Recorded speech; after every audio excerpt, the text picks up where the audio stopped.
पांड्यन साम्राज्य। पांड्यन साम्राज्य दक्षिण भारत में अज्ञात प्राचीन काल का एक प्राचीन तमिल राज्य था। पांड्य 3 प्राचीन तमिल साम्राज्यों में से एक थे। चोल और चेरा अन्य 2 थे, जिन्होंने प्रागैतिहासिक काल से 15वीं शताब्दी के अंत तक तमिल देश पर शासन किया था। उन्होंने शुरू में भारतीय प्रायद्वीप के सबसे दक्षिणी सिरे पर स्थित एक बंदरगाह कोरकाई से शासन किया और बाद में मदुरै चले गए। पांड्यों ने जितावमन सुंदर पांड्यन सी 1251 के तहत अपने स्वर्ण युग में प्रवेश किया, जिन्होंने तेलुगु देश में अपने साम्राज्य का विस्तार किया और द्वीप के उत्तरी आधे हिस्से को जीतने के लिए श्रीलंका पर आक्रमण किया। उनके क्षेत्र में वर्तमान केरल भी शामिल था। श्रीविजय के दक्षिण पूर्व एशियाई समुद्री साम्राज्यों और उनके उत्तराधिकारियों के साथ भी उनके व्यापक व्यापारिक संबंध थे। पांड्यों ने व्यापार और साहित्य दोनों में उत्कृष्ट प्रदर्शन किया। उन्होंने श्रीलंका और भारत के बीच दक्षिण भारतीय तट पर मोती मत्स्य पालन को नियंत्रित किया, जिससे प्राचीन दुनिया में ज्ञात कुछ बेहतरीन मोती पैदा होते थे। परंपरा यह मानती है कि पौराणिक संगम उनके संरक्षण में मदुरै में आयोजित किया गया था। कुछ संगम कवि पांड्य के राजा बने। सूत्रों का कहना है संगम साहित्य। पांड्यों का उल्लेख संगम साहित्य सी 100 to 200 CE के साथ साथ इस अवधि के दौरान ग्रीक और रोमन स्रोतों में भी मिलता है। संगम साहित्य की अनेक कविताओं में विभिन्न पांड्यन राजाओं का उल्लेख मिलता है। उनमें से नेदुंजेलियन तलैयालिंगम के विजेता, नेदुंजेलियन आर्य सेना के विजेता और मुदुकुडिनी पेरुवलुदी कई बलिदानों के विशेष उल्लेख के पात्र हैं। एक्ननूरू और पुरनूरू संग्रहों में पाई गई कई छोटी कविताओं के अलावा 2 प्रमुख रचनाएं हैं, मथुराक्कंसी और नेतुनिलवताई पट्टुपट्टू के संग्रह में, जो संगम युग के दौरान पांड्यन साम्राज्य में समाज और वाणिज्यिक गतिविधियों की एक झलक देती हैं। इन संगमकालीन पांड्यों की सटीक तिथि का अनुमान लगाना कठिन है। संगम के मौजूदा साहित्य द्वारा कवर की गई अवधि दुर्भाग्य से निश्चितता के किसी भी उपाय के साथ निर्धारित करना आसान नहीं है। लंबे महाकाव्यों शिल्पातिकरम और मणिमेकलय को छोड़कर, जो आम सहमति से संगम युग के बाद के युग के हैं, कविताएं व्यवस्थित संकलनों के रूप में हम तक पहुंची हैं। प्रत्येक व्यक्तिगत कविता में आमतौर पर कविता के लेखकत्व और विषय वस्तु, राजा या सरदार का नाम जिससे कविता संबंधित होती है, और उस अवसर पर एक कोलोफोन जुड़ा होता है जिसने स्तुति का आह्वान किया था। यह इन कोलोफोन से है और शायद ही कभी कविताओं के ग्रंथों से हम कई राजाओं और सरदारों और उनके द्वारा संरक्षित कवियों और कवियत्रियों के नाम एकत्र करते हैं। इन नामों को एक क्रमबद्ध योजना में कम करने का कार्य, जिसमें समकालीनों की विभिन्न पीढ़ियों को चिन्हित किया जा सके, आसान नहीं है। भ्रम को और बढ़ाने के लिए कुछ इतिहासकारों ने इन कोलोफोनों को बाद में जोड़े गए और ऐतिहासिक दस्तावेजों के रूप में अविश्वसनीय बताया है। इन कविताओं से एक व्यवस्थित कालक्रम और डेटा निकालने के किसी भी प्रयास को उनकी आकस्मिक प्रकृति और उन्हें एकत्र करने वाले मानव विज्ञानी के उद्देश्य और एक सतत इतिहास का निर्माण करने की कोशिश करने वाले इतिहासकार के उद्देश्य के बीच व्यापक अंतर को ध्यान में रखना चाहिए। पुरालेख। पुरालेख में पाया जाने वाला सबसे पहला पांड्यन नेदुंजेलियन है, जिसका उल्लेख ईसा पूर्व 2वीं से 1ली शताब्दी तक के मीनाक्षीपुरम अभिलेख में मिलता है। अभिलेख में एक जैन तपस्वी को चट्टानों को काटकर बनाए गए बिस्तरों के उपहार के बारे में बताया गया है। पांड्यन देश में लगभग उसी समय के छिद्रित सिक्के भी पाए गए हैं। वैशाली में अशोक के प्रसिद्ध स्तंभों में से एक। पांड्यों का उल्लेख अशोक के स्तंभों 273 to 232 ईसा पूर्व उत्कीर्ण में भी किया गया है। अशोक ने अपने शिलालेखों में दक्षिण भारत के लोगों, चोल, चेर, पांड्य और सत्यपुत्रों को अपने बौद्ध धर्म प्रचार के प्राप्तकर्ताओं के रूप में संदर्भित किया है। ये राज्य हालांकि मौर्य साम्राज्य का हिस्सा नहीं थे, अशोक के साथ मैत्रीपूर्ण संबंध थे। यहाँ सीमाओं पर और यहाँ तक कि 600 योजन 5400 to 9600 किमी दूर, जहाँ यूनानी राजा एंटियोकोस शासन करता है, वहाँ से आगे जहाँ टोलेमी, एंटीगोनोस, मगस और अलेक्जेंडर नाम के 4 राजा शासन करते हैं, धर्म द्वारा विजय प्राप्त की गई है। इसी तरह दक्षिण में चोलों, पांड्यों के बीच और ताम्रपर्णी, श्रीलंका तक। अशोक के शिलालेख 13 शिलालेख एस धम्मिका। विदेशी स्रोत एरिथ्रियन सागर का Periplus C 60 to 100 CE Pandyan साम्राज्य की समृद्धि का वर्णन करता है। नेल्सिंडा नदी और समुद्र के रास्ते मुजरिस से लगभग 500 स्टेडियम दूर है और एक अन्य साम्राज्य पांड्यन का है। ये स्थान भी समुद्र से लगभग 120 स्टेडियम की दूरी पर एक नदी पर स्थित है।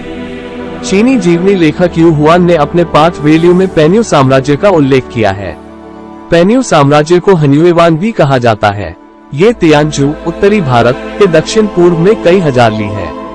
निवासी छोटे हैं, वे हैं चीनियों के समान ऊंचाई। हिल 2004। रोमन सम्राट जूलियन को लगभग 361 में पांड्य से एक दूत मिला। एक रोमन व्यापारिक केंद्र पांडियन तट मदुरै के दक्षिण पूर्व में वैगई नदी के मुहाने पर एलाग्निकुलम पर स्थित था।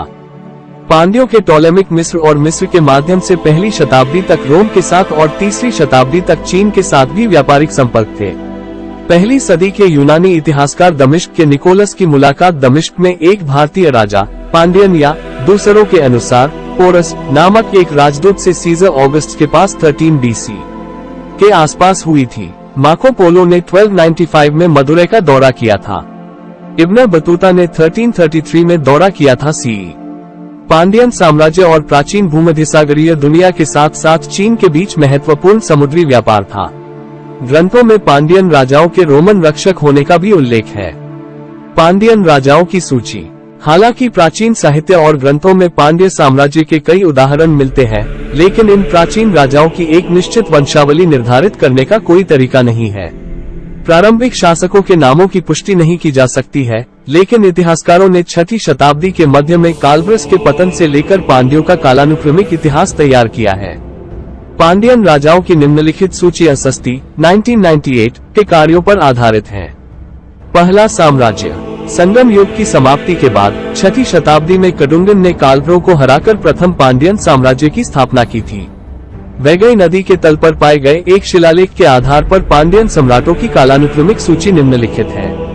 Kadungan 560 to 590, Maravarman Avani कुलमनी 590 to 620, सेचियान सेंडन 620 to 640, अरिकेसरी Maravarman निंदरसिर नयदुमारन 640 to 674, कोचादियान रानाधिरन 675 to 730, अरिकेसरी परनकुसा Maravarman राजसिंगा 730 to 765, परांतका नेदुंजादयन 765 to 790, रिस्सिगन द्वितीय 790 to 800, वर्गुनन प्रथम 800 to 830, सिरमरा श्रीवल्लभ 830 to 862, वर्गुन द्वितीय 862 to 880, परांतक वीरनारायण 862 to 905, राजसिम्हा तृतीय 905 to 920।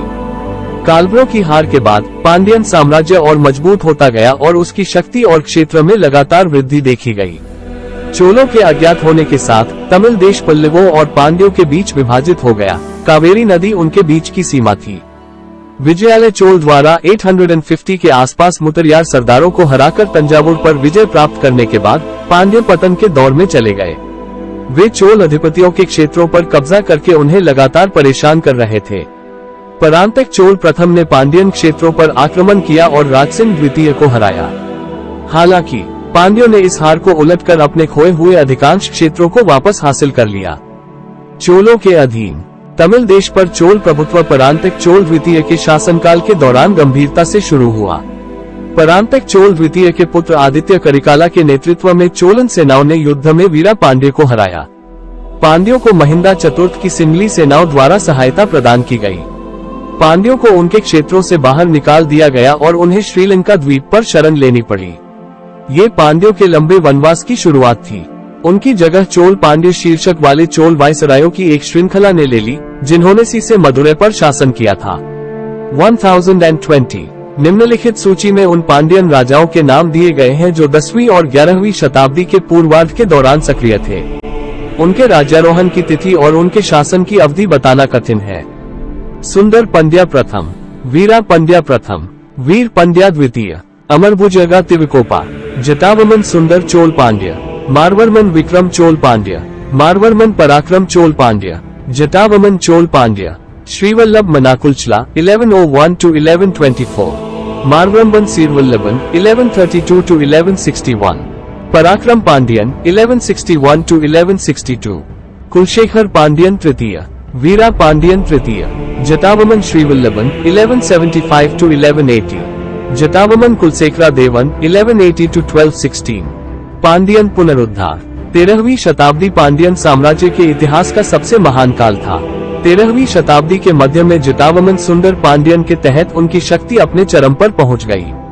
ऐसे महान साम्राज्य की नींव 13वीं शताब्दी की शुरुआत में मारवर्मन सुंदर पंड्या द्वारा रखी गई थी। मारवर्मन सुंदर पंड्या 1216 to 1238, सुंदरवरम्बन कुलशेखरन द्वितीय 1238 to 1240, मारवर्मन सुंदर पांड्यन द्वितीय 1241 to 1251, जटावमन सुंदर पांड्यन 1251 to 1268, मारवर्मन कुलशेखरा पांड्यन प्रथम 1268 to 1311, सुंदर पांड्यन चतुर्थ 1309 to 1327, वीरा पांड्यन चतुर्थ 1309 to 1345। पांड्यों का अंत। सदियों तक पल्लवों और चोलों द्वारा छाया में रहने के बाद पांड्यन गौरव को 1251 में बहुप्रसिद्ध जितावमन सुंदर पांड्यन द्वारा संक्षिप्त रूप से पुनर्जीवित किया गया और पांड्यन शक्ति गोदावरी नदी के तट पर तेलुगु देशों से लेकर श्रीलंका के उत्तरी आधे हिस्से तक फैल गई। 1308 में मारवर्मन कुलशेखर पांड्यन प्रथम की मृत्यु पर उनके पुत्रों के बीच उत्तराधिकार विवादों से उत्पन्न संघर्ष उत्पन्न हुआ। सुंदर पंड्या और वीरा पंड्या ने सिंहासन के लिए एक दूसरे से लड़ाई की। जल्द ही मदुरै दिल्ली सल्तनत की हमलावर सेनाओं के हाथों में आ गया। पांड्या और उनके वंशज कुछ और वर्षों तक तिरुनेलवेली के आसपास एक छोटे से क्षेत्र तक ही सीमित रहे और 17वीं शताब्दी ईपू के बाद उनके बारे में और कुछ नहीं सुना गया। मदुरै के दिल्ली सल्तनत की हमलावर सेनाओं के हाथों में पड़ने के बाद पांड्यों ने विजयनगर साम्राज्य से मदद मांगी। विजयनगर साम्राज्य ने मदुरै में दिल्ली सल्तनत का स्थान ले लिया और मदुरै से शासन करने के लिए नायक राज्यपालों को नियुक्त किया। मदुरै के पांड्यन साम्राज्य और पारवस समुदाय के साथ घनिष्ठ संबंधों के कई ऐतिहासिक कारण हैं। पारव तटीय क्षेत्र के प्रमुख थे और वे संगम युग के पांड्यों के अधीनस्थ के रूप में अपने क्षेत्रों पर शासन करते थे। 1.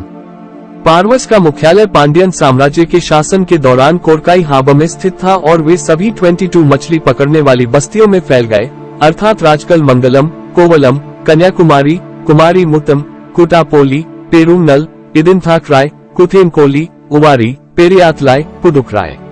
मन्नार की खाड़ी और निकटवर्ती कोमरीन तट के मोती मत्स्य पालन तट में मनापुर, एलमदलाय, थिरुचेंदर, वीरापांडियानपट्टनम, थालमबुली, पुन्नेकयाल, पलायकोयल, तूतीकोरिन, वेप्पार, चेतुप, वेम्बार और मुकुर।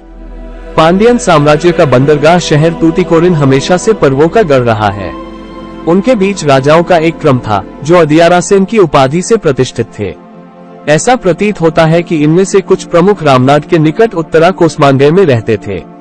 इस शहर की कहानी ही इस बात का स्पष्ट प्रमाण है। बाद में नेताओं को निम्नलिखित नामों से बुलाया गया: थलाइवन, पट्टनकट्टियार और रदपनार। कुमारी मुट्टम को समुदाय के लिए पश्चिमी सीमा माना जा सकता है क्योंकि लोग मुट्टम और पिल्लथोप्पू के भी निवासी हैं।